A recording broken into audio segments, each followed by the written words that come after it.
നമസ്കാരം. കെ.സിയെ പ്രിയങ്ക ചവിട്ടി പുറത്താക്കും. ഒരു പണി അന്വേഷിച്ച കെ.സി കേരളത്തിൽ. എല്ലാവരും ചോദിക്കും, എന്തുകൊണ്ടാണ് കെ.സി വേണുഗോപാൽ മുഖ്യമന്ത്രി കസേരയ്ക്ക് ശ്രമിക്കുന്നത്? പക്ഷെ അങ്ങനെ ചോദിക്കേണ്ട ആവശ്യമൊന്നുമില്ല. കാരണം സ്വാർത്ഥന്മാരായിട്ടുള്ള ഈ പറയുന്ന പ്രസ്ഥാനത്തോടും സംഘടനയോടും യാതൊരു തരത്തിലുള്ള പ്രതിബദ്ധതയും ഇല്ലാത്ത, പ്രസ്ഥാനത്തെ തള്ളിക്കളയാൻ എളുപ്പമുള്ള, സ്വന്തം കാര്യം മാത്രം നോക്കാൻ കഴിയുന്ന സ്വാർത്ഥമതികൾക്ക് എപ്പോഴും അധികാരം ഒരു ഹരമാണ്. അങ്ങനെ വരുമ്പോൾ അർഹതയില്ലാത്ത പല സ്ഥാനങ്ങളിലേക്കും അർഹതയില്ലാതെ തന്നെ കടന്നുകൂടിയ വ്യക്തിയാണ് കെ.സി വേണുഗോപാൽ. അതുകൊണ്ട് തന്നെ അർഹതയില്ലാത്ത മുഖ്യമന്ത്രി കസേരയിലേക്കും കണ്ണും നട്ട് കാത്തിരിപ്പാണ് ഡൽഹിയിൽ കെ.സി വേണുഗോപാൽ.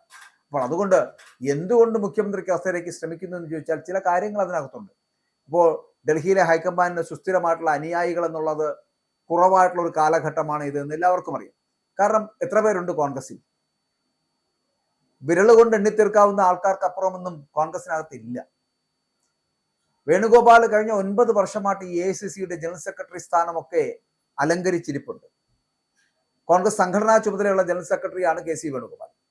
2017 കെ.സി വേണുഗോപാൽ ഈ പദവിയിലേക്ക് തിരഞ്ഞെടുക്കപ്പെടുന്നതാണോ അതോ നമ്മുടെ രാഹുൽ ഗാന്ധി നേരിട്ട് അവിടെ നിയമിച്ചതാണോ എന്നുള്ളതൊക്കെ ഇന്നും ഒരു ചോദ്യചിഹ്നമായി കിടപ്പുണ്ട്.